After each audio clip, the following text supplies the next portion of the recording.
What is going on, everyone? This is Miles with Windows Central Gaming, and welcome to the 73rd episode of Xbox Chaturdays. Today, I am stoked to be joined once again by my good pal, Samuel Tolbert of Windows Central. Sam, how are you doing on this fine Saturday, my dude? I'm doing good. Miles. Thanks Good. as always for inviting me back here to talk. I know it's been a little bit of a lighter week, but there's still a couple of interesting nuggets here. Exactly. Right now, Sam holds the record most guest appearances by a mile for Xbox Chaturdays. So always appreciate having you on. Excited to jump into the topics we have this week because even though it has been slower, there have been a few bigger conversations. So we're going to be touching on Xbox adding a highly requested feature to the platform.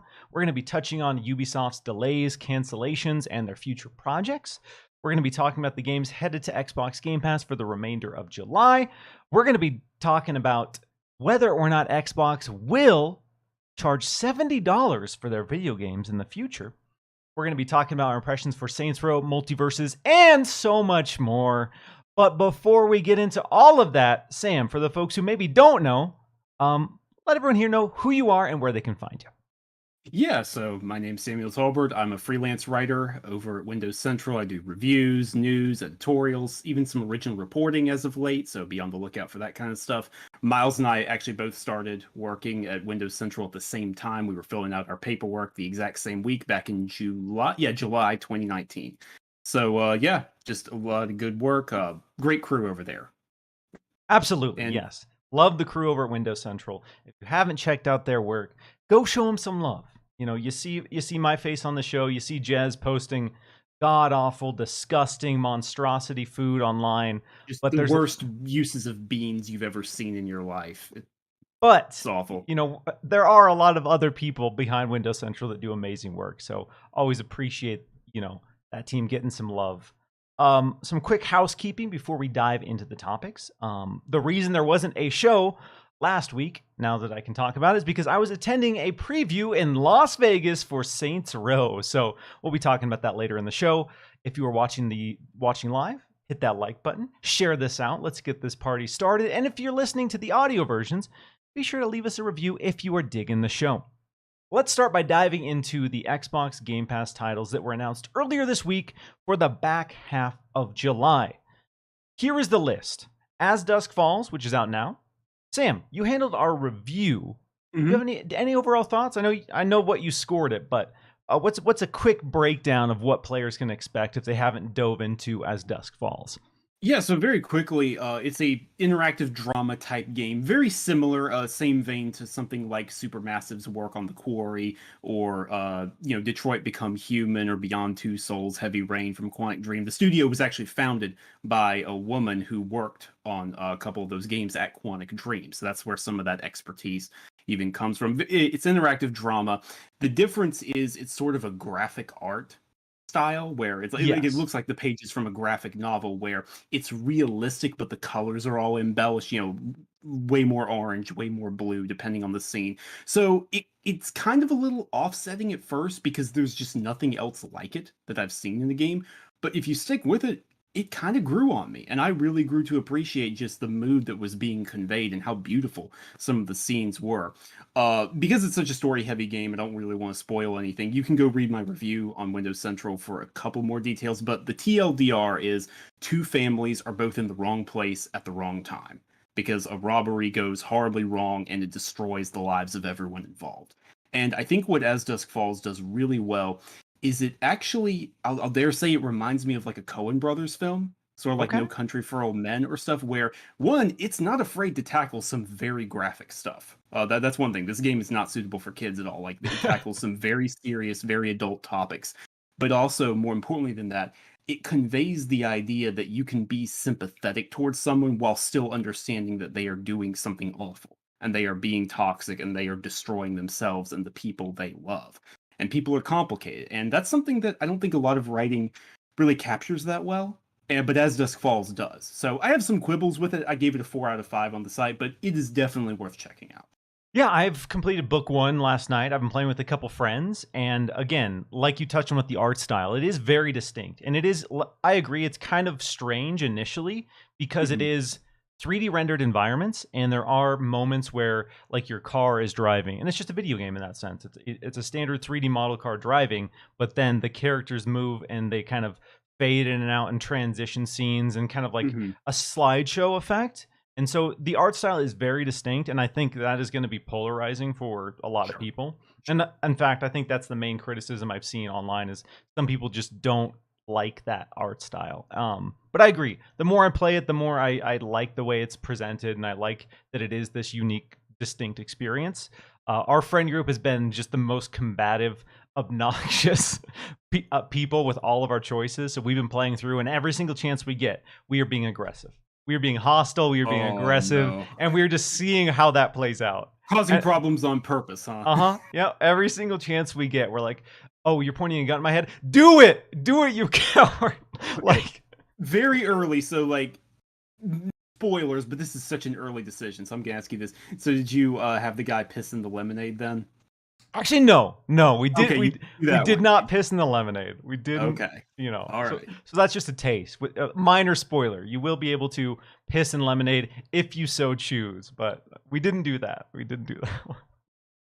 All right. So next up, we have Sins of a Solar Empire for PC, which is out now. We have Watch Dogs 2, which is out now, and that has FPS boost, so you can play that at 60 FPS. We have MotoGP 22 out now. Torment Tides of Numenera, I butchered that, sorry, out now. And then Inside, which is an absolute banger, is coming on July 29th. So any personal standouts for you on this list? Go play Inside. Yes. Sorry, I didn't even let you finish, but I'm leaping down the barrel on that one. Like, if you have not played Inside, I don't know what you're doing. You can finish it in one long sitting if you want. 2 short sittings at max. Very short game. Playdead did an incredible job with it. You shouldn't know anything about it if you haven't played it yet. Just go download it, go play it. That's all there is to it. Inside. Playdead, special, amazing studio, really fantastic track record. I am looking forward to in a decade when we find out what their next game is going to be, because I mean they're taking their sweet time. They take their sweet time, and I know, to be fair, a couple of people actually broke off from the studio. It's a very tiny studio too, and they're making like Somerville, and then there's another spin-off game from another person who left, and I can't remember what is that Cocoon? Cocoon, yes, thank you. Yes, Cocoon and Somerville. Those are the two. So, and then the pandemic as well. So, like, they're taking their time, but whenever they get their third game out there, like, I can't wait. Especially now that they've revealed it's going to be like sci-fi exploration. Like, yeah. And again, if you haven't had it spoiled for you, try to avoid spoilers and go in fresh, because it is one of those experiences that it goes a lot of places that you wouldn't expect it to. And every 20 minutes or so, there's a new beat, there's a new discovery that just keeps you moving forward. And like you said, I think I played this in two sittings, just because I was just so compelled. I just wanted to see it through. And again, if it hasn't been spoiled for you, the ending is very powerful to this game. And that's all I'll say. Sam, how do you feel about Xbox's bi-monthly Game Pass announcements? Because we've noticed that's kind of their trend. At the start of the month, you get the first half, and the back of the month, you get the second half. Do you like that approach? I think so. I think it makes sense for me. Like, I understand some people would prefer like the PlayStation approach or whatever, where it's just all at once. I get that. I do kind of understand that.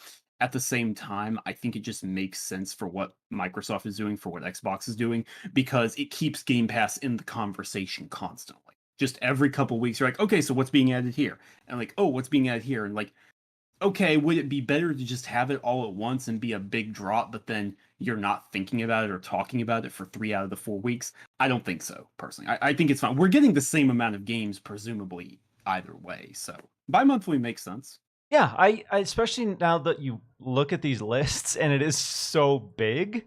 And we're averaging what, 15-ish games per month, it seems like now. 12 to 16 is the range, yeah. Between the first drop and the second drop, and that's so I agree. I like the beats. I like the fact that we have, the immediate future. The next 2 weeks, you can play these games in the next 2 weeks, and then they do that again at the second half of the month. I think that's really interesting. Again, maybe some folks prefer to have it all at once, but I think it gives you something to look forward to, because if there wasn't maybe something for you in the first batch, that there will be a second batch. And it's always worth getting excited about. I will say with the bigger titles, though, they will give you the date, obviously, ahead of time. But it is cool to get that surprise. Like, hey, guess what? Inside, bam. You can play Inside in 2 weeks. Right. Stuff like that is really, really cool. All right, got to give a quick shout out to all the amazing people joining us live. I see Yodani in the chat. I see Benny Tech, Happy Cloud Gamer, a lot of amazing familiar faces. If you guys are enjoying the show, hit the like button, share it out, and let's talk about what feels like the first major console platform update in forever. And this week, it was announced that Discord is now available on your Xbox console. And as we move into an increasingly cross-play driven world, there's been more and more of a demand to have streamlined chat. Because I've been in situations where I'm playing, Evil Dead the game, and my sister's on PlayStation, and we can play together, but there's no lobby chat. So we have to either stay in an Xbox party chat. She's got to, open Xbox party chat on her phone and join there, and then switch over to game chat when we're in the game. And so not every single game has a streamlined solution. So it is exciting to have Discord out. Sam, have you checked this out? Have you? I have not, because it's not available for everyone, right? It is technically in the insider ring testing right now. Yeah, so I'm not in that. I'm not even in the alpha or anything, so I haven't been able to test it out. But I've seen other people's reactions. I saw Jez's video that he put up on it. I watched through that. It's interesting. It definitely seems a little more convoluted than I'd like in terms of having to sort of pass the conversation using your phone to your Xbox console. That's a little, I would like it to be better integrated, you know what I mean? But still, if the alternative is I just can't talk to someone when I'm playing a crossplay game, then sure, I'll use it at the end of the day. An option is better than no option at all. I just hope that they take this as a stepping stone to improve it in the future. That's where I'm at. I am right now. You have to be part of the Insider Alpha or Insider Alpha skip ahead rings to access the Discord preview that they're doing. And I agree. I hope this is the first step of something more streamlined, because in the blog post they talk about how this is a streamlined experience, and it is strange because the process right now, what you have to do is you go on your Xbox, you have an option to link your Discord account.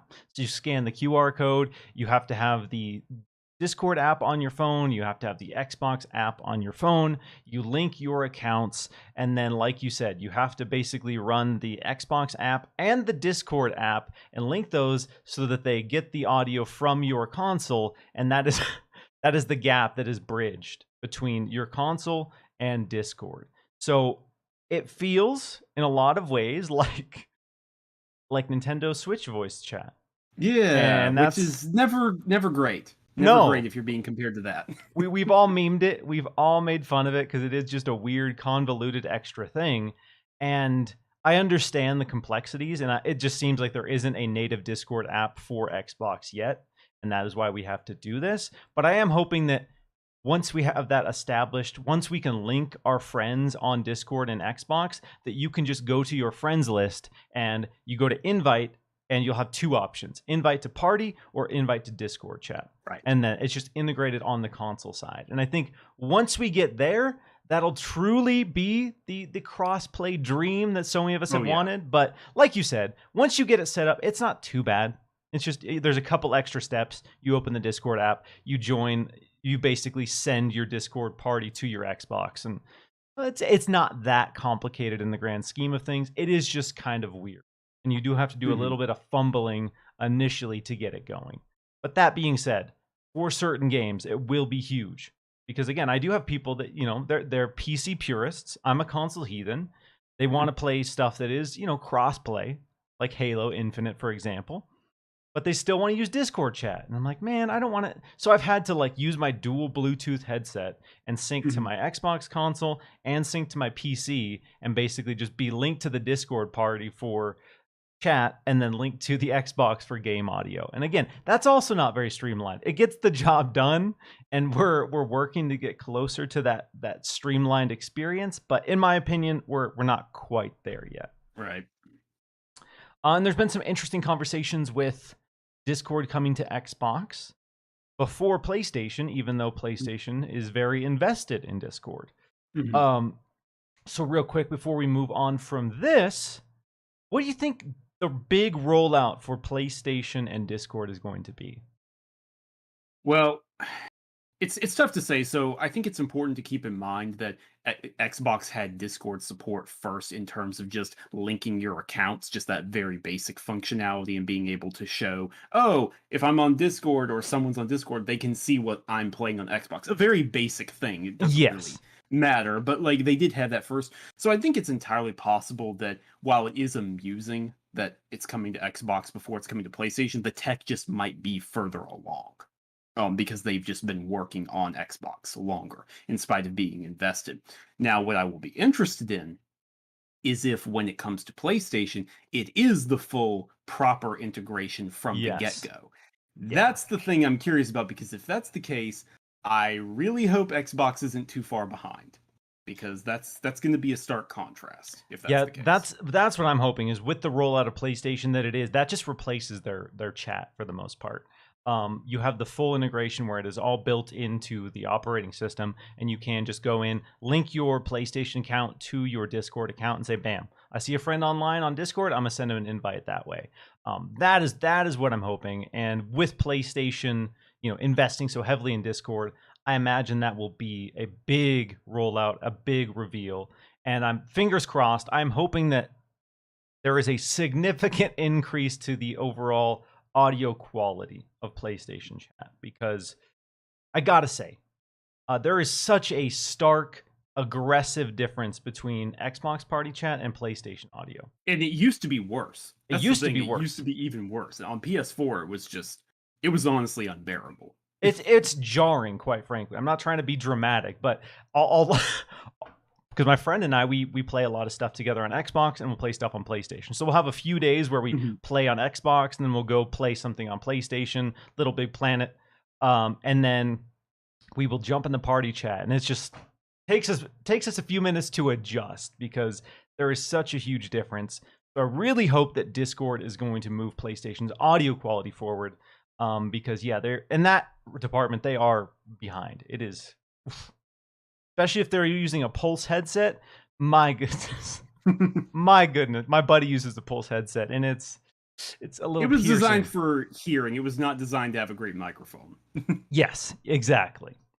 All right.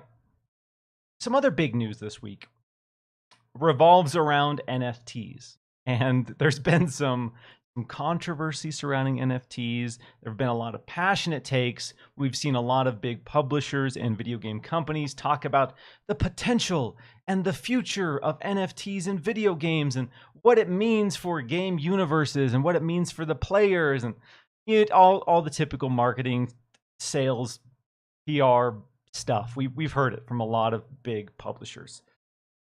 And we've even heard Microsoft touch on the possibilities of stuff like the metaverse. So we haven't really seen Microsoft, for the most part, be adamantly against NFT. We've heard Phil Spencer touch on the potential of them being exploitative, but we haven't had a lot of these teams make a definitive stance on whether or not NFTs will be in their games. But we did get a definitive stance from Mojang. In an official blog post, the team declared, "Integration of NFTs with Minecraft are generally not something we will support or allow." And so that was interesting, considering the huge potential for NFTs in something like Minecraft. So many players play Minecraft. So many players would potentially love the possibility of having a exclusive, unique skin for them. There's a lot of potential within Minecraft. So it is interesting to see Mojang make a statement on this matter. How are you feeling about more and more companies speaking out about the exploitative possibilities of NFTs? Thrilled.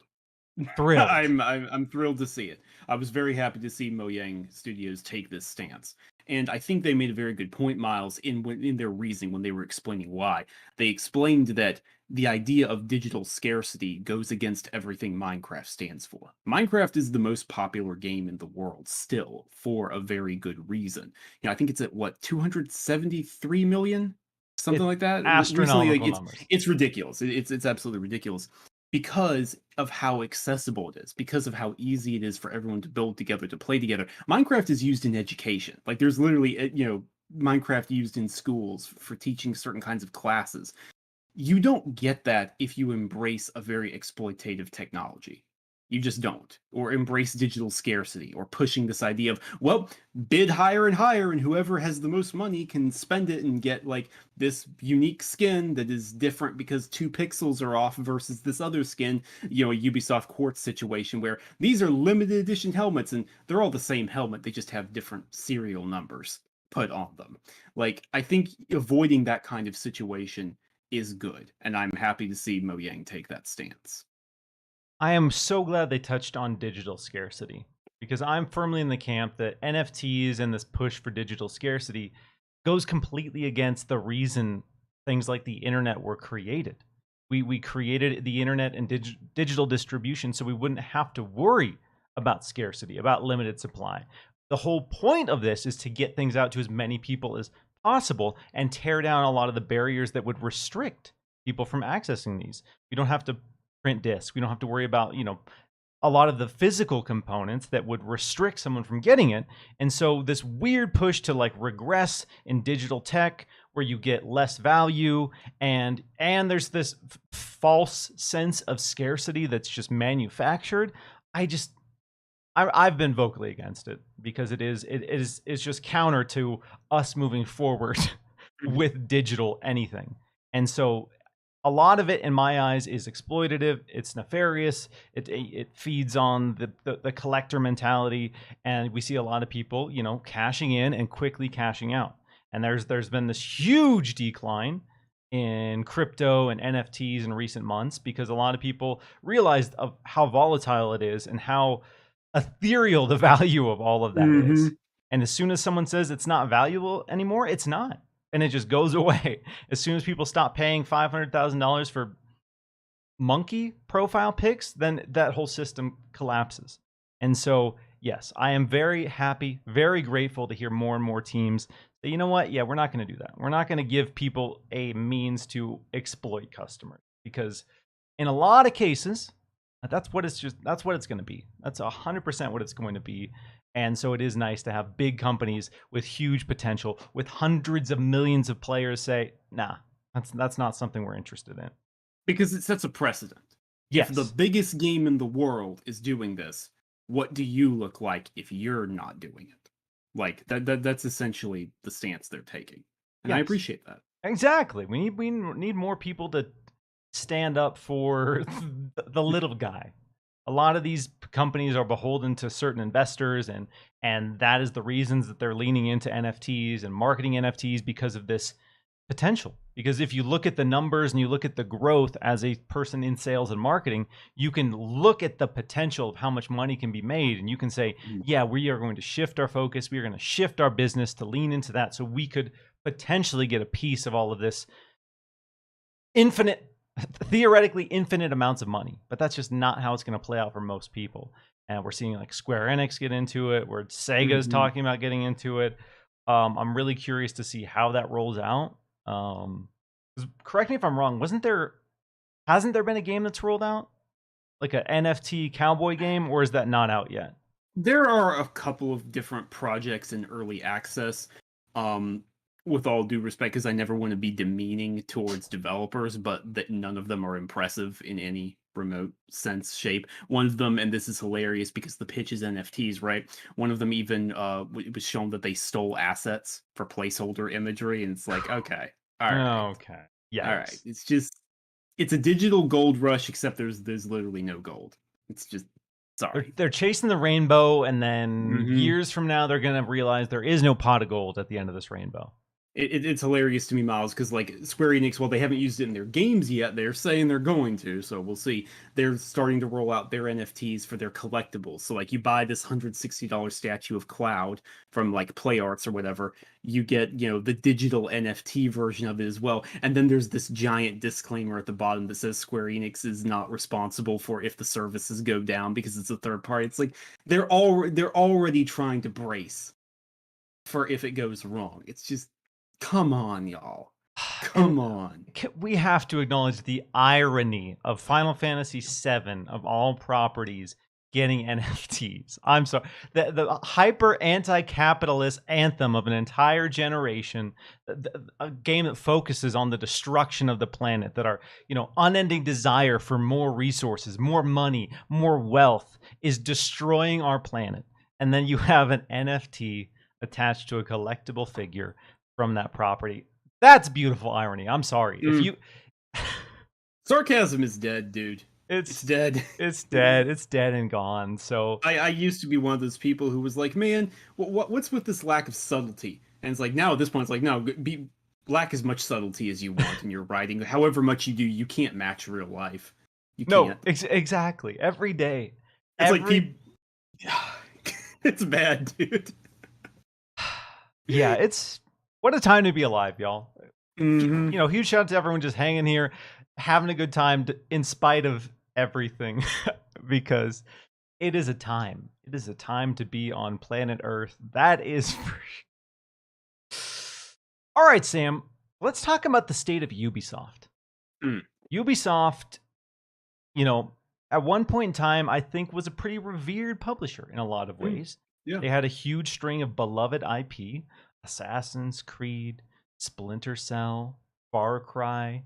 There was a period of time where a lot of people revered what Ubisoft was doing, and there's been a shift in recent years, and there's been a shift in a lot of their business models as well. So we had an idea of what the future of Ubisoft looked like for 2022. Skull and Bones was coming out, and originally Avatar: Frontier of Pandora was scheduled for 2022 as well. There was an earnings call this week that shed some more light on the future of Ubisoft. And we got some details on delayed projects, canceled projects, and then some reports came out from folks about some rumored projects as well. So we're going to dive into all of those factors here. First, let's start with the big delay. Avatar: Frontier of Pandora is not coming in 2022. In fact, it is now slated for 2023 or even 2024. So, Sam, did you have any level of confidence that this was coming in 2022? Very little. I figured we would have seen it by now. I'll say that. I figured we would have seen the game. I'm scrolling, wind the hands of the clock back, a few months, let's say the start of 2022. I wasn't sure the game would come out, but I figured we would get a good look at it. We still have not. So, and I know, to be fair, Ubisoft does have a big Ubisoft Forward showcase in September that's coming up, and they said they're going to share like the future of the Assassin's Creed franchise. We'll touch on that in a minute, and other stuff. So presumably we'll still see the game there. I would have to imagine we will. I can't imagine we wouldn't. I think that's what a lot of us were assuming originally, is that in September we would see Avatar, and then potentially we would get that release date for 2022. But again, I was kind of skeptical, considering the first showcase of what we got was just environmental. It wasn't really any sort of gameplay. That to me indicated that it was a little ways off. And so I always thought it was kind of strange and, quite frankly, a little unrealistic for a 2022 window on this game. So it's nice that they have come out ahead of that showcase and said it is not coming this year. So even if they do show it, they have that, buffer that says this is in development and this is over a year away. So that's delayed. Avatar, one of their other big 2022 games, is delayed. So now it's all riding on Skull and Bones, baby. And we gotta be fair. Mario plus Rabbids. Oh yes, that's Kingdom Spark. Is that the name? That's right. I keep forgetting that is exactly that will be. That'll be big for them. But no, it's on that and Skull and Bones. So it's definitely what was that word Jason Schreier used? Anemic. Yes, anemic. And again, that's kind of the theme of 2022 for all big publishers. It seems like. All right. It also has been reported that Ubisoft canceled 4 in-development titles. So 4 titles that were actively in development. Yeah. One of which being Splinter Cell VR, and the other Ghost Recon Frontline, which was the Ghost Recon Battle Royale, essentially. Right. I haven't seen what the other 2 are. The other 2 were unannounced. The other 2 were, we have no clue what they were. Except that we know that it wasn't the still unannounced but heavily reported and rumored a smaller Assassin's Creed game. Jason Schreier and Jeff Grubb both indicate that that is simply delayed Yeah. because they also mentioned in the same earnings call that a smaller premium game was being delayed as well. So it seems like it's that smaller Assassin's Creed experience. We don't know what the other two canceled games are. That's just Let's touch real quick on Splinter Cell VR cancellation, right. because there have been a lot of folks in the Xbox camp who have, been vocal about Xbox not dipping their toes into the space with VR and not having a solution Sure. for it. And we have PlayStation VR 2 coming out. So we have PlayStation, who attempted VR with the original PSVR. They are now doubling down with a more premium headset offering. And so PlayStation clearly sees some value in VR, but there have been conversations that now maybe Ubisoft is considering that market too niche for them to develop big budget games in. And as we move forward, VR will need more high profile, big budget games like Half-Life Alyx to get people invested in VR. Because even though there are a cool slate of exciting games that people are playing on VR, you really need those platform sellers, if you will. Mm-hmm. And if big publishers aren't making them, that's going to be tough. It's going to be up to Valve, and it's going to be up to PlayStation theoretically to carry the torch and push VR forward. So, do you think there's anything to read into with the VR cancellation, or do you think Ubisoft is just shifting with focus? Ubisoft, not with Ubisoft, because they canceled 3 other games too. Yes. So like I think in this particular case, I understand what you're getting at, Miles. I think VR is a completely separate conversation from this. I think I would separate the two because Ubisoft to me needs to refocus. And like, I'm sorry, this is going to sound a little harsh, but I have to just be blunt. Ubisoft to me is a company that ever since 2019 has seemed to be flailing. They're like trying to chase trends. Like, remember Hyperscape? Oh, and remember that thing and how long that lasted? Just all of like what, 3-4 months, just a few months, and then it was. The only positive thing they had to say about Roller Champions during the earnings call was that it did better than Hyperscape, which is like, okay, the bar isn't even on the floor. Like, the bar is underground. I'm not trying to be rude. Has rolled down a hill and is in a gutter. That's the bar. I'm just trying to be blunt here. Like, and it's also a thing where if you look at Ubisoft's financials, that is a company that is being really held up, honestly, Miles, by back catalog sales. So like older games going on sale. Assassin's Creed Valhalla being the biggest Assassin's Creed game ever. Yep. And then Rainbow Six Siege being really, really strong and steady. It's those 3 things. Like, they are a company that's essentially dependent on those 3 things. They got lucky with Assassin's Creed Valhalla being huge, essentially. Again, I don't want to diminish anyone's hard work, but I say all that to say, I think canceling some games might actually be a good idea for Ubisoft, because maybe they need to stop trying to do, oh, we have 5 different free-to-play games all in development at the same time. Maybe you should focus in a little bit and just try to do 1 or 2. The Splinter Cell remake is coming out. Take your time with that and get it right. Do that right. If you're going to do a free-to-play game in, like, Tom Clancy's, X-Defiant? I think that one is still going. Oh, yes. Okay, you don't need Ghost Recon Frontline and The Division Heartlands, and now we're getting mobile spin-offs of all these brands. Like, it's too much. You need to focus in and hone in. So I actually would dare say these cancellations might end up being a good thing. Maybe. I hope it is a good thing, and I hope it is Ubisoft taking a hard look at their recent history and like you said, identifying the fact that they are chasing trends. They aren't pushing the industry forward in a lot of ways. They are instead trying to figure out of how they want that game that is the steady revenue stream. Mm-hmm. They want that Apex Legends. They want that thing that will just kind of help them push forward every single year. No matter what, no matter how other games perform, they have that steady stream of revenue. And they are chasing that in a lot of, like you touched on, kind of half-ass ways. They're not really committing to any of these projects in a big way that's going to make a splash. And I think that's really what they need to do, is have less projects and make sure that when these projects come out that they hit, and they really hit in a big way. And I understand in a lot of ways that is tough, because there are times when a game is good, a game that has done everything right, the game plays great, the game has a great loop, it has great progression, and it still doesn't find an audience. It still doesn't hit in the way that anyone wants it to, and you can't really factor that in. And if that is your only project, if you go all in on that and it doesn't hit, that's scary. So I do understand from a business perspective the risk associated with a smaller number of titles.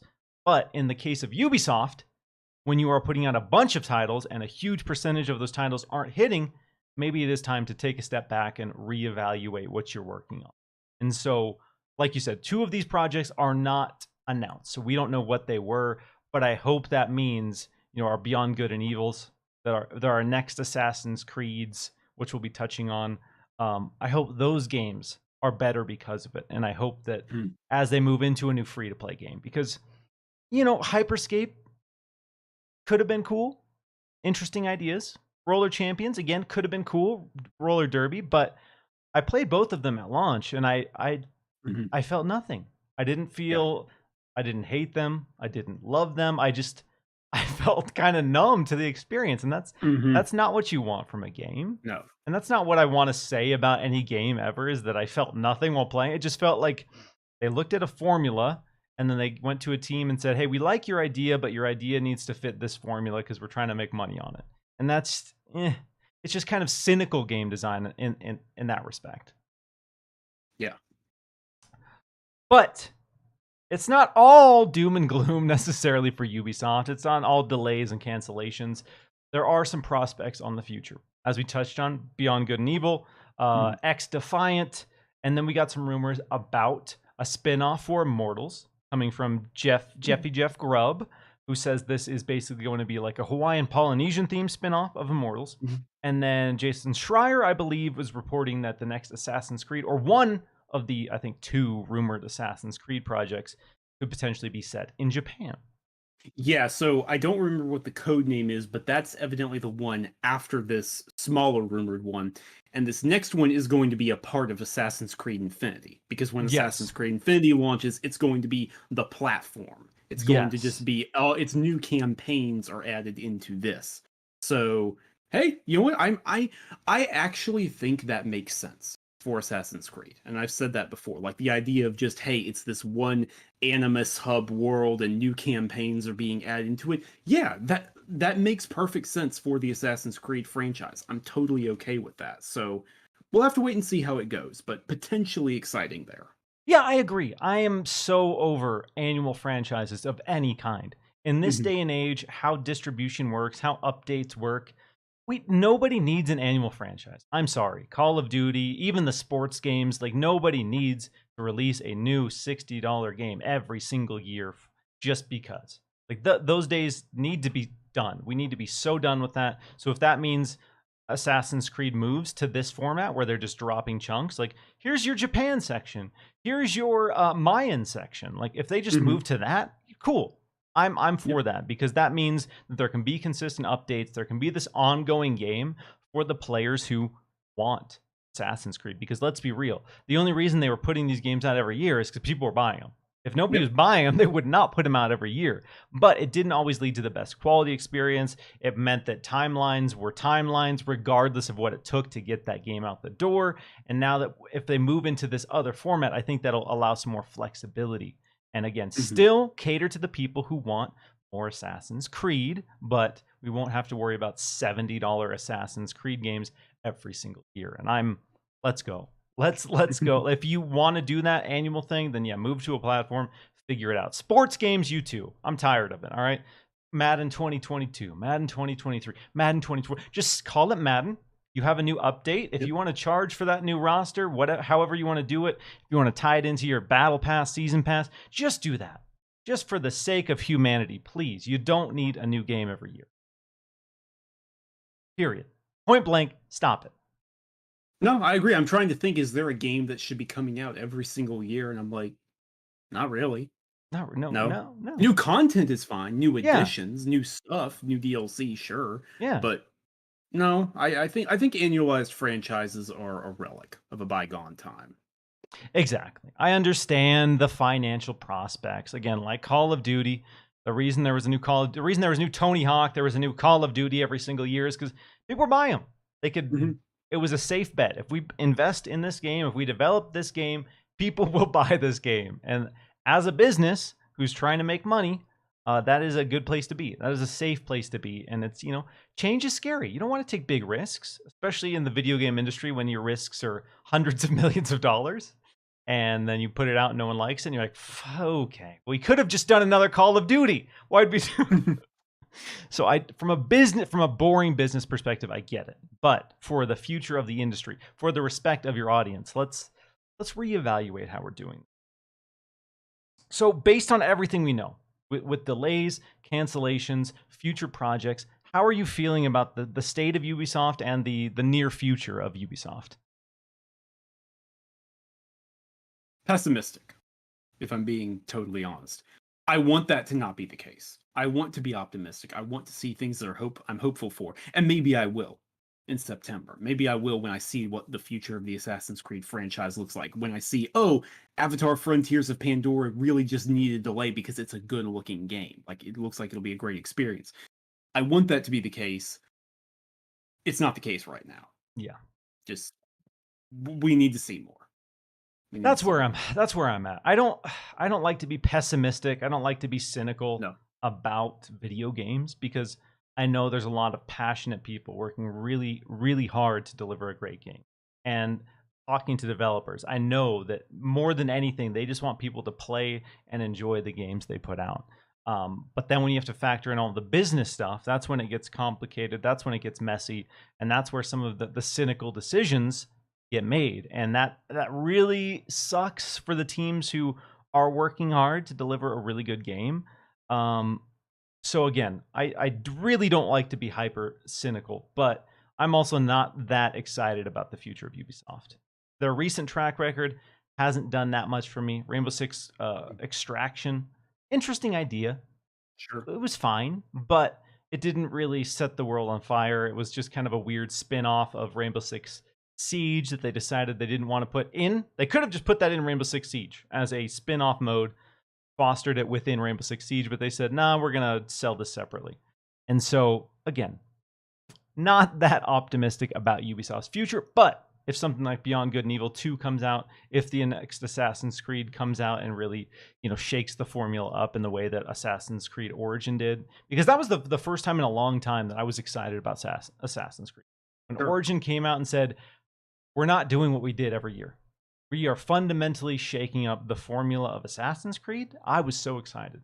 I played it, I loved it, and then now we've been in the state where they've been kind of doing that same formula over and over with Valhalla, with Odyssey, and they've been great games. Don't get me wrong, I know people love Odyssey and Valhalla, but again, I'm kind of in that camp where I'm ready for something new.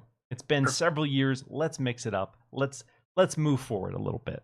And if Ubisoft can start doing that and delivering that, then I can be a little more optimistic about the future. Mm-hmm. All right, we got a super chat from Hargit Chani, who says, hey, Miles and Sam, I keep hearing Xbox has no games. I guess we can say Ubisoft has no games. 2022 is the year of delays. Yeah, as we touched on, I mean, it's not just an Xbox thing right now. I know there are publishers like Nintendo, for example. Nintendo's doing great. My God, I don't know how they're releasing like 20 games this year, but they're doing it. They're making it happen. To be fair, Nintendo didn't do so great in 2021. So, yeah, exactly. So we have to hope that maybe 2023 will be Xbox, or 2023 will be Xbox's Nintendo 2022. I understand what you were trying to do. Yeah, the wording is not ideal, but you get it. You get what I'm saying. I get it. All right, Sam, let's dive into the big topic right now. The big, hot conversation on Twitter, on social media, on YouTube, and that is $70 video games. Activision was the first to say, you know what? NBA 2K21, that's going to be $70. Well, that was 2K, or Take-Two, but... Oh, yeah, sorry, Take-Two. Yes, Activision Take-Two was not far behind. Exactly. My Take-Two was the first to announce $70 games with NBA 2K. And they said at the time that all of their next-gen games would be $70. Mm-hmm. Since then, we've seen PlayStation jump on board. We've seen Activision jump on board. We've seen Gearbox jump on board. And most recently, with Skull and Bones, we've seen Ubisoft jump on board. A lot of these conversations are in full force right now with The Last of Us Part 1. That's been a big point of contention for a lot of people in the community about the demand for $70 games. And so last week I wrote an editorial about when Xbox could potentially shift to $70 games and whether or not they will. So I want to have a broader conversation with you and the audience here about this possibility. So let's start with the big question. Let's just dive straight in. Will Xbox start charging $70 for their games? Yes. It's not an if, it's a when. Just the realities of the world and inflation, and I don't know if anyone's been paying attention, but inflation is worse this year than it's ever been before. Those realities alone mean that $70 games are going to happen. It's not a question of will they ever do it? They will. It's when will they do it? That's the actual question. Xbox has been promoting smart delivery, and that was a huge selling point of them as they transitioned from the Xbox One generation into the Xbox Series X and S generation. And they are basically saying you buy this game once, whatever console or platform you're on, you will get the best version possible for one price point. But as it stands, outside of some re-releases like Flight Simulator and Gears Tactics, Xbox hasn't released a quote-unquote current-gen only game. Gears Tactics is on Xbox One, actually. But, is that cross? Yes, it is. It is on Xbox One. Okay. Well, then Flight Sim, correct me if I'm wrong, the only one? First party, yes. There's a couple of other games that are like Xbox console exclusive. The Rift Breaker, an excellent top-down shooter, by the way. Go play it if you haven't. The Rift Breaker is at Series X and S only, but first party wise, yes, it's just Flight Sim. Yes. So it is. I've seen people say, well, Psychonauts, the physical edition 70, the Psychonauts collector's edition, I think is not a fair comparison because I wouldn't use that. Even though the stuff that comes with it isn't necessarily that cool, it still comes with some extra goodies, and that is the reason they're charging an extra $10. Plus also the fact that they weren't originally even going to do a physical edition of Psychonauts 2. It came about because there was hardcore demand from those people who like disc. That's why it's not even Microsoft that's doing it. They're partnering with IM8-bit to do this. Exactly. So yes, right now, as it stands, Flight Simulator. That is the one current gen only. And we knew that. Xbox said ahead of this generation, they would be supporting the Xbox One console with most of their first party releases for what they said, up to 2 years. 2 years, yeah. So we knew that was the reality. So that's not a surprise. That's not a big twist. That's not a gotcha moment by any means. But as we move into next year, when we know titles like Redfall, Starfield, Forza, for example, we know those are going to be current gen only experiences. That's got me evaluating Microsoft's strategy. And Microsoft's value proposition is huge. Xbox Game Pass is a huge selling point for the platform. And a lot of people on the Xbox side have been, vocally against $70 games because Xbox hasn't been doing it. And I wonder how the conversations will change if, let's say, Starfield. I'll use that as the example of the first $70 game. What is the conversation going to be if Starfield is $70? Will anyone care? Will people be up in arms? It's a good question. It's a good question, Miles. I mean, I think people who are vehemently anti-$70, not anti a particular game being $70, because value is your value. Like, buy what you want. Yeah. No one, Jim Ryan, Phil Spencer, Doug Bowser, none of those guys are going to hold a gun to your head and force you to buy a game. So, do it, you coward! And if you don't want to buy a $70 game, don't buy it. And that will send a strong message, I promise you, if enough people do it. But, so the idea of will you ever buy a $70 game is kind of a flawed premise, if that makes any sense, Miles, in the first place. But yeah. Specifically Starfield, yeah, that's a very interesting thing. I think we would see some abrupt 180s from a lot of people in that particular situation. Let's be real. The reality is nobody wants to pay more than what they're used to paying. Sure. I don't care what it is. It doesn't matter. Internet. That would be like me championing Comcast raising my internet bill. Just, yes, let's go. I am happy, willing, and stoked to pay an extra $15 a month for my internet bill. No one does that. No one wants to pay more. That's not really where the conversations are worth having. Right. I think where the conversations lie is is this justified? Is this Right. what's best for the game? And is this best for the teams making these games? And I think Yes. if you were Yes. in that stance, and if that's where you're coming from with this concern of $70, I think that is totally fair. Because let's look at the past. Let's look at the Xbox 360 generation, for example. Every game, every big game that came out was $60, regardless of the budget. Halo 3, Halo 3 and Dark Sector. Does anyone remember Dark Sector? Does anyone Yeah, remember that game? I do. I Halo do. 3 and Dark Sector, same price. I Right. guarantee the budget of Halo 3 and Dark Sector were nowhere near each other. Hmm. But there was this, it just lies in this kind of value expectation from the customer. And there is this psychology that says if you price a game lower, it is worth less. And Hmm. so what I really want to see shift as we looked at Xbox in particular is I want to see a greater range of prices for their games. I don't want Sure. Xbox to be like all of our first party games are $70 Sure. because I know all of Xbox's first party games are going to have vastly varying budgets, vastly varying scopes. So I would love, like, let's say the biggest premier game, Starfield, that's Sure. $70. What if they have some other Pentiment titles, like Pentiment, for example, and some other smaller scale project? What if those are 40? What if those are 30? Well, to your point, Miles. I mean, I think Microsoft is absolutely addressing what you're talking about because As Dusk Falls is $30. That's not $60 or Yeah. $70. It's a $30 game if you choose to buy it. Pentiment is a $20 game. Pre-orders are already live. Like you're not paying full price for that. So, and I agree wholeheartedly. But what I'm saying is, I think Microsoft is already embracing what you're talking about in terms of And let's price this according to what it really should be. And that I think is the issue because like I've played a lot of $70 games over the last year. Some of them absolutely worth it. They were worth 70, they were worth $80, honestly, because of what the value that was put in. Played other $70 games. I'm not sure they were worth $50. You know, like that's how it works. And there's going to be different things. And subjectivity is always a thing, of course. That's not what I'm yes. saying. But to your point, I absolutely agree. Just $70 is not some evil thing, but embrace a broad range and make sure a game is priced what it actually should be.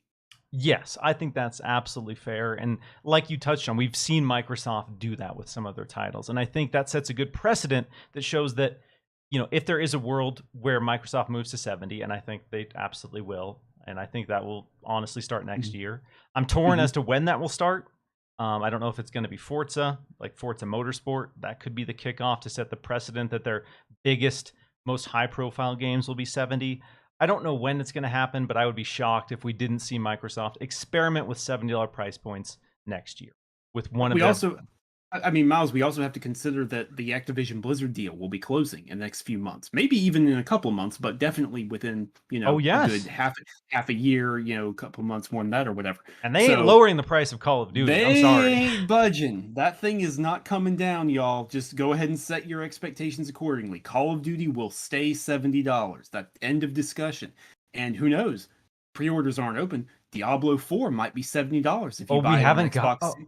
Oh, we haven't gotten the price point for Diablo 4. You're That's right. right. And look, Oh, spoiler alert, if they deliver on what they've shown so far, and that is an if, Diablo 4 is worth $70. So I don't want to hear any complaining.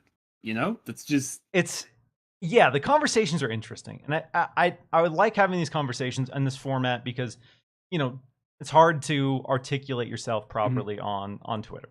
You know, we only have a limited number of characters, but you know, sitting down with you and the audience here, we can really hash out what this means and all of the different factors here. Because yeah, pricing is value is subjective to the person. You know, I see a lot of people saying that The Last of Us Part 1 isn't worth $70. Probably not to you, but I've seen a lot of people excited about it. I've seen a lot of people eager to dive back in. And so I'm not going to tell somebody else who wants to pay $70 that it's not worth it to them. And clearly PlayStation is using this as a way to gauge, like, I think what they can get away with for 70 a in canary in some the coal ways. mine, Yeah, litmus test. exactly. Like, Oh yeah. can we a game of this scale? Can we charge 70? Well, people. I mean, it's The Last of Us. It's considered one of the greatest games of all time, whether you like it or not. People love that game. So again, like we've seen with Skyrim releasing at $60 or $50 to $60 time and time and time again. If people love a game, they will absolutely pay for whatever enhancements are coming. So I am really curious to see Microsoft's approach. And the Xbox Game Pass adds an interesting wrinkle, because let's be real. If I'm looking at the market, if I'm a marketing person with Xbox, if I'm coming from a marketing perspective, you have $70 games. You know for a fact, people will pay $70 for Starfield. No question. There are people who would not bat an eye at paying $70 for Starfield. You have people who are used to Game Pass. You have people used to the Game Pass model who are looking at those $70 prices and saying, man, that's kind of steep. I don't know if I can swing that. You could then, in theory, say, you know what? The $70 price point actually adds increased value to Xbox Game Pass. So now your Xbox Game Pass subscription is worth even more. So now you can play our biggest games that now cost $70 with your Xbox Game Pass subscription. So that's a very interesting angle, Miles. Very interesting, because it's like, if you raise the prices of games there, maybe Game Pass, having a price increase is put off for a little while because you've got that value addition. It's an interesting thing to look at. Yeah, because I think down the road Game Pass's price will increase, but they are still in a growing phase and they're still trying to hit key metrics. So I don't think we're there yet, but with $70 price points for big budget Xbox games, that sub gets tastier and tastier. And again, Phil Spencer has come out and said that they don't really expect or necessarily need everyone to sign up for Xbox Game Pass. Sure, that's the utopia that they would like to live in, where everyone in the world is subscribed to Xbox Game Pass, but they understand that there are people who just want to buy the games a la carte. And so if you have that $70 price point and you can supplement that with Game Pass, it makes that Game Pass subscription a lot tastier looking. Sam, what do you think is going to be the first $70 Xbox game? What's going to be the big rollout for? Here's my thing, Miles. I think you have to set precedent. That's what I'm looking at here. I think you have to set precedent. I think you have to set consistency. I'm going around my elbow to get to my thumb here, but bear with me. I'm going to make a point, y'all.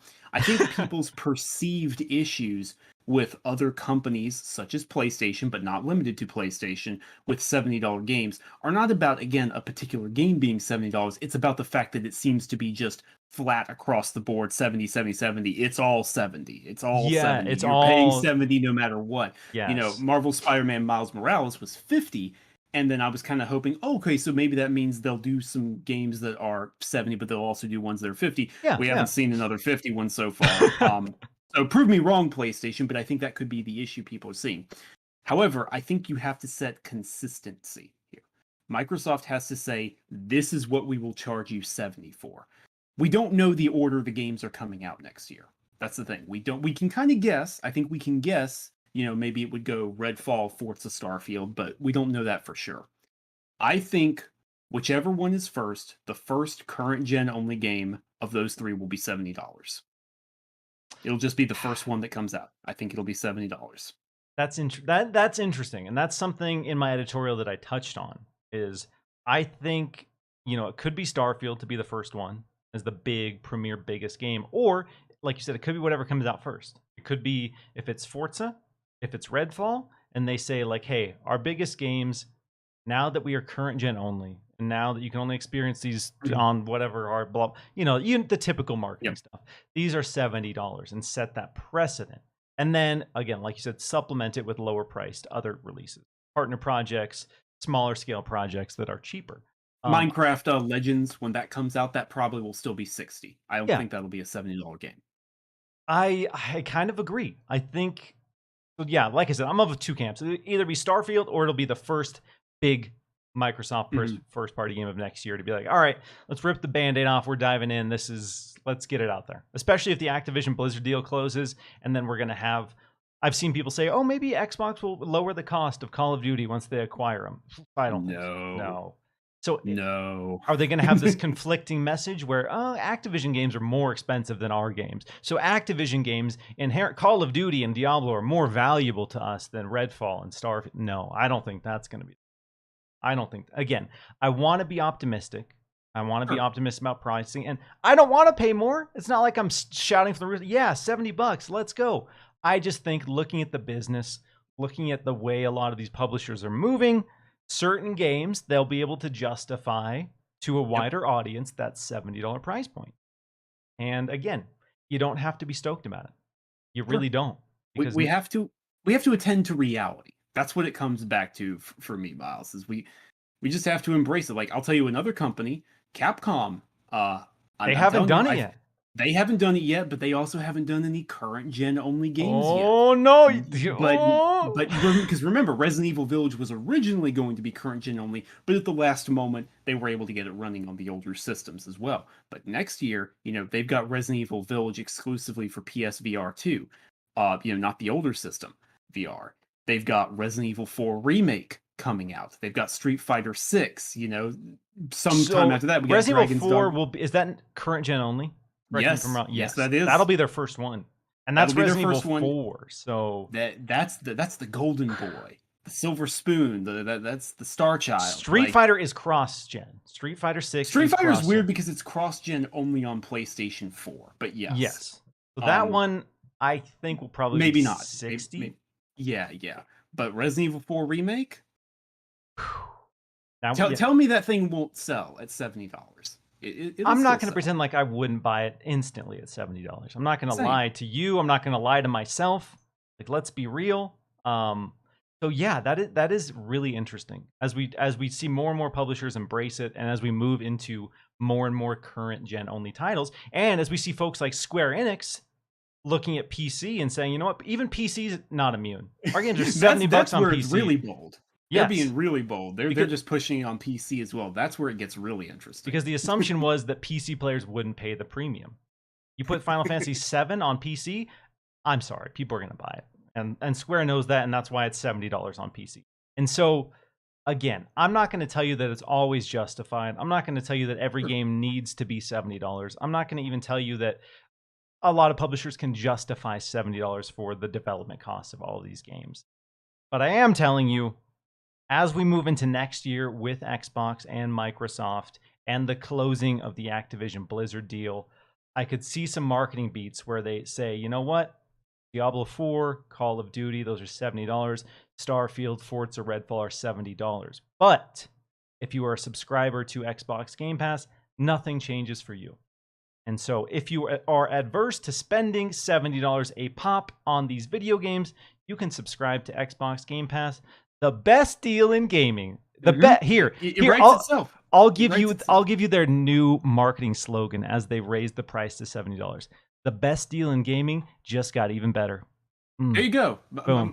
Stein, are you listening? Come on, it's free. It's right That's there. free. That's free real estate. Take it. So again, I'm not stoked. I don't believe anyone is excited to pay more for a video game. I don't care who they are, what they say on Twitter. I don't know a single person who is stoked to pay more for anything. But will people pay $70 for games? Yeah, I think so. I really, really think so. And again, Redfall, Starfield, Forza, those are good candidates for dipping your toes into the water and seeing how your audience reacts. Mm-hmm. We've had comments from Aaron Greenberg on other shows touching on whether or not they'll raise the prices. Xbox has never definitively said no. Xbox has never definitively said they will not raise prices. They have touched on value. They have touched on things like Xbox Game Pass, making the price points less important to them. I've seen arguments say that maybe they'll just use Game Pass to supplement it so they don't need to raise the price to $60. Sure, I could see that as well. But I would be shocked if one of Microsoft's big games next year was not released at $70. Again, because like you said, once this Activision Blizzard deal closes, they are not going to lower the cost of your Call of Duty Diablos. And again, as I touched on, that makes this strange and again, there's this weird value, this mental kind of association with price tags. So if you see a game at $70 and you see a game at $60, psychologically, you think the $70 game has more value. And if you are a consumer who spends $70 on that game, you have, convinced yourself that it is worth $70. You've automatically kind of confirmed your own price bias there, and it's just psychology, and there's not really anything we can do about that. And so it would be this strange conflict if Xbox Game Studios titles were $60, but Blizzard titles were $70. I don't think that'll be the case. Well said. Anything else you want to touch on with $70 games? Anything we haven't, scratched with this conversation? No, I think that hits it. I think that we have not left any stone unturned there. I think so. And again, I like this format because we can really dive into it, and we can say, I see Twitter polls are like, "Are you for or against $70 games?" I'm like, come on, it's nobody wants to pay more. That's a dumb poll. I'm not going up to the gas pump, seeing 530 going woohoo. It's like yeah, no, it doesn't. Yeah. I value work this that way. I value the 92. I think it's worth the extra money. I'm proud to spend the extra money. I can't wait till they raise it more because I want to support the big oil companies, No, I'm sorry. And again, we talked about publishers being nefarious. And again, for me, what it really comes down to is what that $70 means for the future of those employees, what it means for the future of the publisher investing in new ideas, new games, because we have examples of individuals like Bobby Kotick just swimming in millions and millions and millions of dollars. And we know with Activision at $70, like a lot of upper level people are benefiting from that more than the actual employees. And that's upsetting. That's frustrating to me. That's very frustrating to me. And so I want to believe that if Microsoft did that, as they were just voted the #1 place to work in the United States, that they wouldn't be doing it for those reasons. And that we would have more discussions and nuance with the $70 price tag. And it wouldn't just be this sweeping price tag applied to everything. Sure. All right. Let's see. I think we have a couple super chats here. All right. Okay. Let's get caught up here. We got people chiming in. Appreciate you all talking in the chat about this. Appreciate you all keeping it civil with a conversation that has just made me want to not be on Twitter the last couple days. Deathloop and Ghostwire are next gen only, and we're 60. Flight Sim also 60. Big question is what happens with the ABK deal. Keep the 70 or back to 60. They're not going back. I'm firmly in the camp that they're not going back. I think it's very fair to point those out. However, I think you have to consider the nuance around all three of those games. All three of those games have a particular situation around them. In Ghostwire Tokyo and Deathloop's case, both of those are timed console exclusives on PS5 because they had a special deal to get them funded and keep them locked down for a year on that console. And so that's not really the same thing because, spoiler alert, Bethesda got a lot of money to make those deals. Those deals were not made lightly. Like, that's a little bit of a different situation. And then Flight Sim, I do agree, is a little weird, but the thing you have to keep in mind is it was on PC first.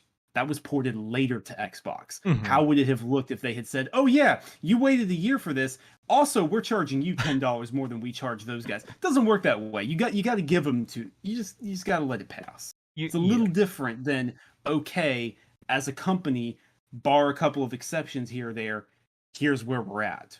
All of our games, all on this system. Also, Deathloop was supposed to be a PS5 launch game. I think that has to be pointed out as well. Like, that game was supposed to come out well before it actually did. Yeah. So, I get what you're going for, but extenuating circumstances.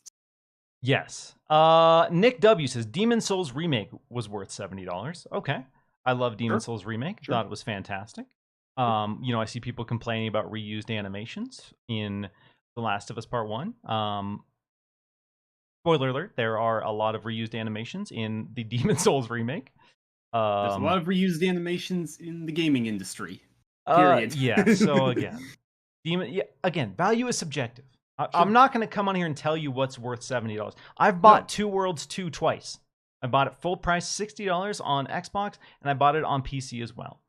Is it worth? Yeah, so I'm not here to tell anyone what's, worth $70. I paid $70 for way dumber things than The Last of Us Part 1. I'm not rushing out to buy The Last of Us Part 1 on launch day. I'd be curious to check it out at some point, but I'm not going to tell you that if you spend $70 on it, you're a buffoon, you're a fool, you're feeding the industry machine. Do what you want. We'll have the data that shows whether or not people were excited to spend $70 on The Last of Us Part 1 soon enough.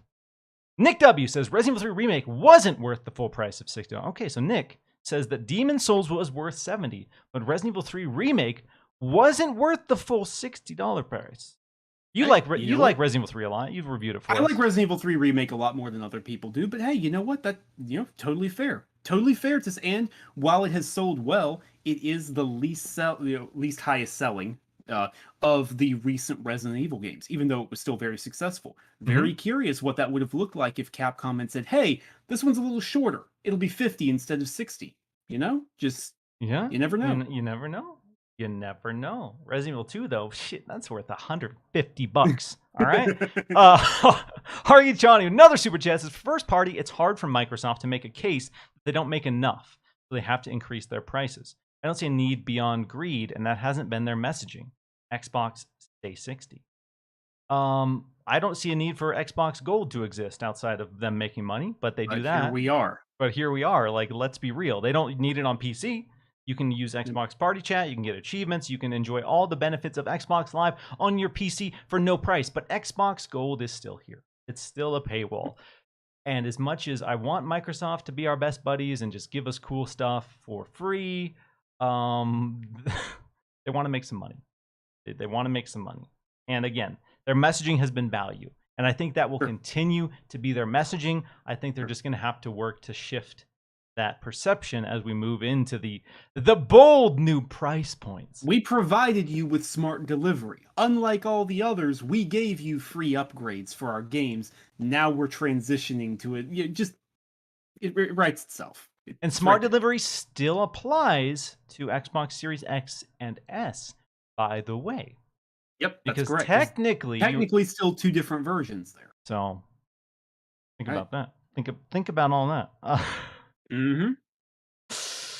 Interesting conversation. Appreciate you guys chiming on it because yes, there are questions. There are things worth talking about, and I'm glad we can talk about them here because the industry and the changes and lack thereof we've seen with pricing has been interesting. I've also seen actually one more thing before we move on here.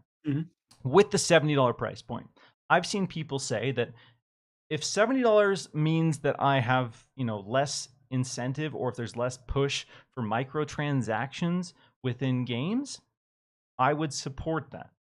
Where do you stand on that?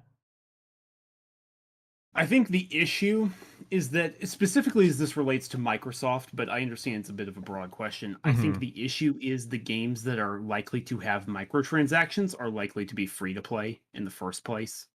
So I think like free to play, specifically as it relates to Microsoft, I think Halo Infinite, I think Overwatch 2 is coming up when that's brought into the umbrella and that's free to play. That'll have microtransactions, but there's no initial price point. I think it's an interesting point. I'm not sure the games it applies to are going to be the ones affected by it. Does that sort of make any sense? Do you kind of see where I'm coming from? I think a lot of people point to Call of Duty going to $70, and there was no change to microtransactions. Oh no, they just said, it's $70, and we're gonna dump and pump this thing full of microtransactions. So I think people look at that and say, do you need to charge $70? You're making a lot of money on microtransactions. Do you need to charge me $70? And I think that's also a fair, interesting point is if your game is going to be, this ongoing service-driven thing where they have battle passes, season passes, cosmetic items, are you going to tell your audience that, to pay for development costs, it has to be $70? And then I say, I don't know. I don't think so. So I think that also adds an interesting wrinkle. There's a lot of layers to how this is going to be sifted through. Yeah, it's fascinating. I love talking about it because there are so many layers to the conversation. All right, Sam, let's talk about some games. We've been talking about industry developments. We've been talking about what that means for our wallets, all that. But let's talk about some games that we've been playing. First up, as I touched on at the start of the show, I got to play over 4 hours of Saints Row. I got to play a lot. I got to really sink my teeth into some Saints Row. If you are watching the video version of this, we have some beautiful, gorgeous Saints Row gameplay on the screen here, showcasing the madness, the destruction, the chaos of this game. When it was first revealed, the CG trailer upset people. Like, I wasn't that upset by it. I thought it, was zany and showed off, Saints Row being ridiculous and tons of explosions, but I saw people upset about the tone, upset about the stylistic change that was focusing on, quote, woke millennials or whatever. People were upset about the reveal trailer in some cases. But then when we started seeing gameplay, when we started seeing the wingsuit, and you started seeing people fly in and jump off people's heads in the streets and blow up cars, that's when I started thinking, okay, this is the Saints Row that I know and love. This is the dumb nonsense that I want from a Saints Row. And now that I have played a good chunk of it, I can say confidently that, yes, if you love Saints Row 2 and 3 in particular, this harkens back to that, but then introduces a big, bold new sandbox. The physics of Saints Row are better than they've ever been. The ragdoll, like the Saints Row 1 was the first game I ever remember, or was the first game that made me look at ragdoll as a selling point for a game. After playing the original Saints Row, after playing insurance fraud and diving in front of traffic and flopping around on the ground, I was like, I want ragdoll in my games. And Saints Row, the new one, just fully embraces that. It's dumb, it's huge, constant explosions, ridiculous customization.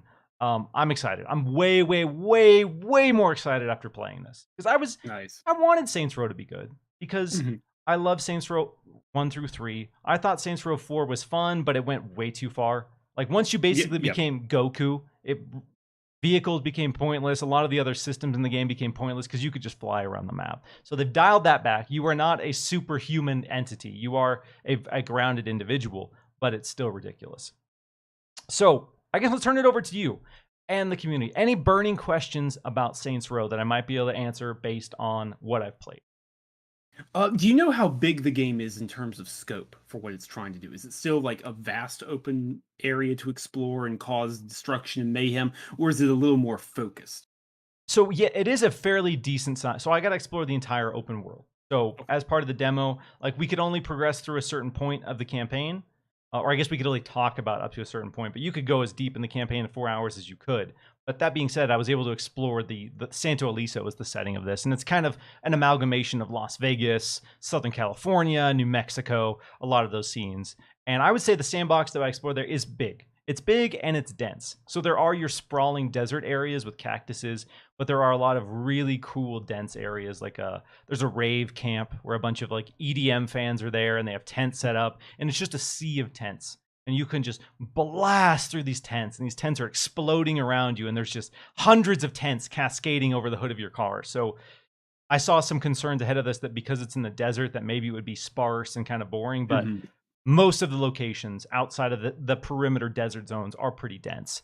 And then there's going to be, per standard, there's a season pass, which will introduce new areas, I guess, new areas of the map. But I would say, based on what I've played, that this map seems to be the biggest of any of the Saints Rows. Okay. What else you got? Any other burning questions? How did the combat gameplay feel? Because you talked about this being more grounded and dialing it back, but still being zany. And when I think of how far Saints Row got in just terms of what you could do, causing carnage in the streets and all that, it seems to me like that could be an interesting balance to strike. So, like, how did it feel to actually control? Did the guns feel good? Does combat feel good? Driving? I would say combat feels good, slightly dated, if I'm being honest. It's decent enough third person shooting. The melee is fine as well. You can have melee weapons. The overall, like, maneuvering the map, you have vaulting and some modern features. Stuff like the wingsuit feels amazing. Like, once you launch in the air, getting the wingsuit. Vehicles in particular, all of the vehicles feel amazing. They put a lot of systems in place, so you can do side swipes now. So there's a lot of mechanics involved with the vehicles. Once you hit a jump, once you're in the air, it becomes Tony Hawk. You can just flip and barrel roll and, like, maneuver your vehicle however you want once you're in the air. So vehicles in particular, the wingsuit in particular, general traversal feels really good. And then shooting and combat feels good. I wouldn't say it's the best third-person shooting that I've ever played in a game, but it's better than the last few Saints Rows. It's not a huge transition, but it is definitely noticeably better feeling than Saints Row 4. Okay. Nice. Any community questions you want to hit? I don't want to hog the floor Eric here. the Red says, Miles, how's the voice acting? Because that voice actress sounds pretty bad in the one clip I've seen. It's fine. Like, so when you create your character, and the character creation in this is amazing. So robust, so stupid. So in the preview, I made Thanos. I spent about 20 minutes making my character look like Thanos. Huge chin, purple skin, all glossy, like scars all over my face. Like, I looked pretty close. I didn't look, like exactly like Josh Brolin's Thanos, but I looked pretty close. You can have candy corn teeth. You can have goblin teeth. You can be a full-grown human man with a literal baby face. So there is a lot of weird, awesome, stupid stuff you can do. And as you go through, I think there's 8 total voices. Some of the voice actors are better than others. The Australian female voice is amazing. She's really sassy. I think everybody has slightly different lines too. I picked the kind of Southern cowboy accent. I was saying Thanos with like a Southern accent. That voice actor was good, like funny, like again, because the story of Saints Row, to me, has never been the biggest driver or selling point. I love the dumb chaos of it all. But there is a up-and-coming story about these unlikely kind of wannabe gangbangers who come together and they try to form their own gang. You're trying to basically, this is a reboot, so the Saints don't exist. You are working to basically form your own gang in this world. But the story, it's just dumb enough. It makes fun of pretty much everyone. So again, a lot of people are complaining about is this going to be like woke, or is this for millennials, or what? It makes fun of woke millennials and their need to buy like fancy waffle makers. It makes fun of like capitalism. It makes fun of like the military industrial it makes fun of everything and everyone. So the story, it wasn't blowing my mind. It wasn't the most compelling crime drama I've ever experienced, but it was funny. Some of the jokes were bad. Some of the jokes were just downright dumb, but it's Saints Row. Like that's kind of what stupid. Exactly. And so if you want that balance, they tried really hard to strike that balance of having a story that is interesting and pushes the narrative forward, but they also embraced players like myself who just want to do dumb shit in a big giant sandbox. So it's a delicate balance, and I'm curious to see how it pays off because I didn't get to finish the story, so I don't know if there's any big emotional story beats in Saints Row, but the overall experience has been super fun. All right. Here. Okay. Miles, any references to previous events or characters during your gameplay? So this is a reboot. So it's, from what I played, it did not mention any other characters from Saints Row. Any of the previous characters. So far, I didn't notice any obvious references. There was probably Easter eggs, but in the narrative beat, there was no reference to them whatsoever. All right. Super chat from WRK88. Tell me I should buy Callisto P Collector's Edition. Are you buying the Collector's Edition of Callisto Protocol? Damn. Miles, I'm tempted, but the issue is I'm already committed to the God of War Ragnarok one. Ooh, how much is that bad boy setting you back? Oh, it's 200, man. It's 200. But like the steelbook looks good, and the hammer and the cloth map. I'm like, okay. I'm a sucker for cloth maps. I like cloth maps of game worlds. Yeah, I know. Stuff. And plus, I'm also really into Norse mythology. So like the 9 realms and the runes. It's really good. So that's a long-winded way of me saying I'm already taking a hefty bullet this fall. I'm not sure just 1 month after that I want to take it on Callisto Protocol as well. But it looks cool. It definitely looks cool. Yeah, I'm torn because I'm mostly a physical. I'm mostly a digital game owner, so I just prefer the convenience of digital. But I do like the tangible feel, like you said, that when you get the cloth map, when you open up that collector's box, when you have all the things. Sure, they just go on my shelf and I never touch them or really even look at them most of the time. But that initial feeling and impact of having that is really exciting. But yeah, I'm buying a lot less collector's editions than I used to. I used to be a sucker for them, and anytime there's a big game, be it Resident Evil 5, whatever the case might be, I was buying the collector's edition without question. Now I need to like have the hard conversation with myself and say, bro, do you need it? Do you need that statue? Yeah. Do you even have anywhere to put that statue? Mm-hmm. And the answer is no, 100% of the time. But I do, get excited when I see people on Twitter showing off their big, ridiculous, absurd collector's editions. So if you want to buy it, do it. I'm not buying it. But I support you. I will applaud your decision. Sam, have you been playing anything recently? Has anything been sucking up your time? So, I mean, as mentioned, I played As Dusk Falls, and I want to go back through because when I played, it was actually really early. They gave us plenty of time, but achievements weren't live. So I want to go back through and get those cheebies, boy. Get some achievements. Yeah, make some different decisions and see what happens because there's so many different outcomes that are possible for all the characters and whatnot. So I'm excited to play that again. Outside of that, I've actually been spending a lot of time on my computer, on my PC, playing some stuff. Are you familiar with a city builder slash survival game called Frostpunk? Yes, Jez for a period of time was just ranting and raving about Frostpunk. Well, Jez is correct. That's the thing. I played it back when it first came out, but I kind of fell off just due to a couple different things. There was a time where I needed to upgrade my computer and I wasn't able to. So I've been going back through playing some DLC that came out. They've announced the sequel is coming up. Frostpunk is amazing, and I don't like city builder games. It doesn't mean I hate them or anything. It's just they're not for me. I don't like Sim City. I don't like The Sims. I just they're not for me. They're not really for me. I did like Zoo Tycoon. I do like Zoo Tycoon. Yeah, I would get down on Zoo Tycoon, Coaster Tycoon all day, Sure. baby, all Right. day. Yeah. So back in the day, I liked Zoo Tycoon, but Frostpunk is fantastic because it is this survival game, obviously about a alternate universe ice age just coming through, blizzards everywhere. You're trying to get coal, trying to get food, trying to keep people safe, and it's really challenging because your antagonist isn't other people. Your antagonist is the weather. Your antagonist is like, how do I keep people safe when it's minus 50 degrees Celsius out here? It's so that has been sucking up God knows how much of my time. God knows how much of my free time. I've just been playing through all the different scenarios. They have a ton of different like factors you can tweak. So if you want one element to be way harder, but you want another thing to be way easier, you can do that. It's a lot of fun. It is on consoles. I don't know how it plays on console, but if you want to, definitely try it out. I would encourage it, even if you don't like city builders. Yeah, I mean, for you to say that you don't typically like city builders and it's hooking you and pulling you in, that's got to mean something. And again, you're not the only person who I've heard just send the highest praises to Frostpunk. So I might dive it. I'm in the same camp. I don't typically play a lot of city builders anymore. Once upon a time, that was my jam. Once upon a Sim City, every day, baby, let's go. Ooh. But those days are long gone. I have not really been obsessed with city builders in quite some time.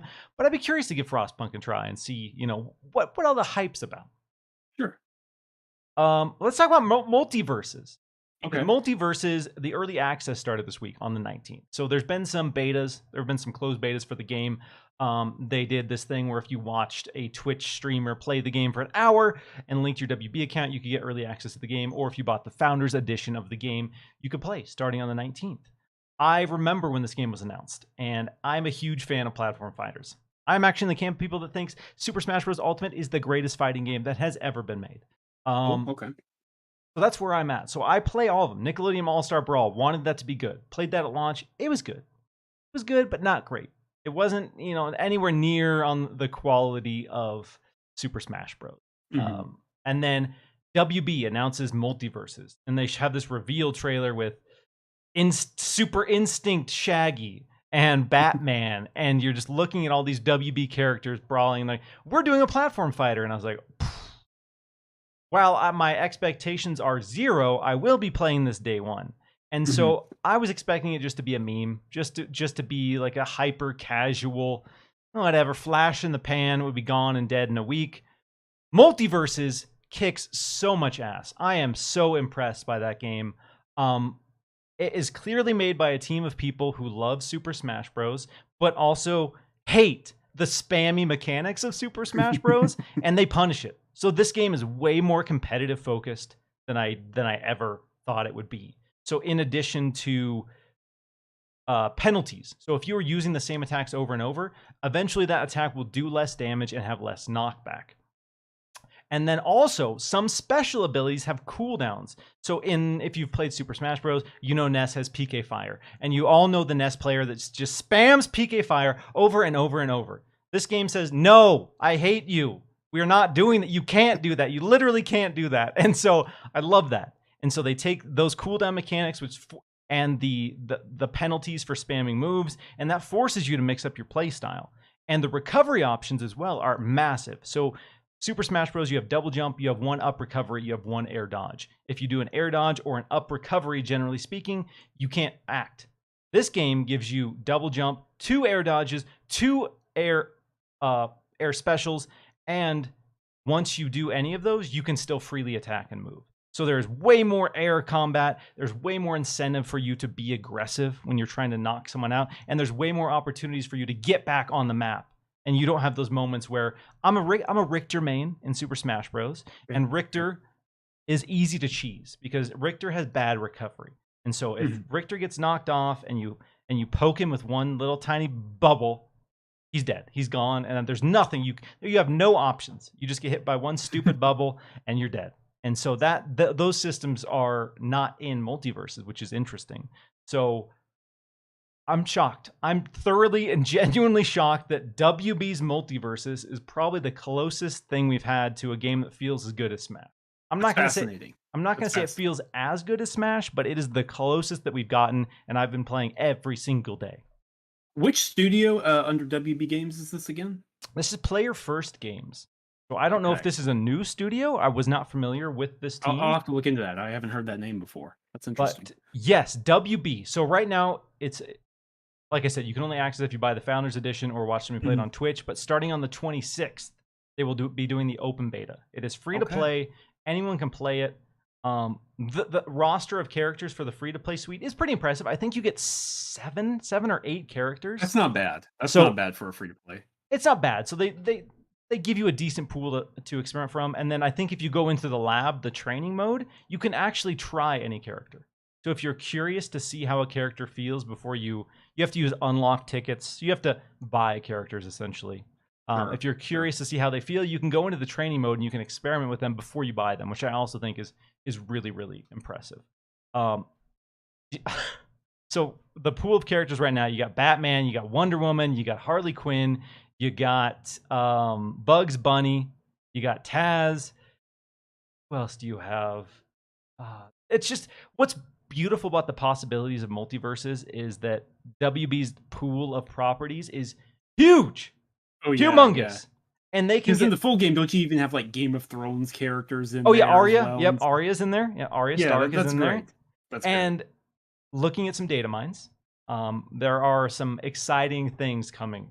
2 of them have already been confirmed. So LeBron James, the basketball player, LeBron James specifically from Space Jam, is going to be added to the game on July 26th. And then they have also confirmed that Rick and Morty are coming shortly after as part of the first season. So those are the first 2 batches. So already they're telling you, like, they're releasing one character during the beta period, and they're already telling you what the next character is going to be. Some of the data mine stuff that I've seen is Scorpion, Sub-Zero from Mortal Kombat, Gizmo from Gremlins, I believe, was on the list as well. Gandalf. Sure. Why not? Gandalf from Lord of the Rings, Neo from The Matrix. Like, what is beautiful about the possibilities here is this can get way weirder than Smash Bros. Like way weirder. And I will also say one interesting thing I've noticed: the game has voice actors, entirely voice acted. There's a lot of subtle call outs between individual characters, stages, which I really, really love. There is a mature language filter in the game settings. So that means we are going to have properties with mature language. We're going to have characters dropping potentially F-bombs in MultiVersus. That's interesting because now you got me thinking. Okay, who could that be? So they're not going to limit it to like family friendly properties. They're going to get wild and weird with it. And let's the Hound go, in dude. Here. You have the mature language filter. He just starts having everything bleeped. That'd be funny. So yeah, if you haven't checked it out, if you do like Smash Bros, if you like platform fighters, if you haven't loved Brawlhalla or Nickelodeon All-Star Brawl, this is a step up in a lot of ways.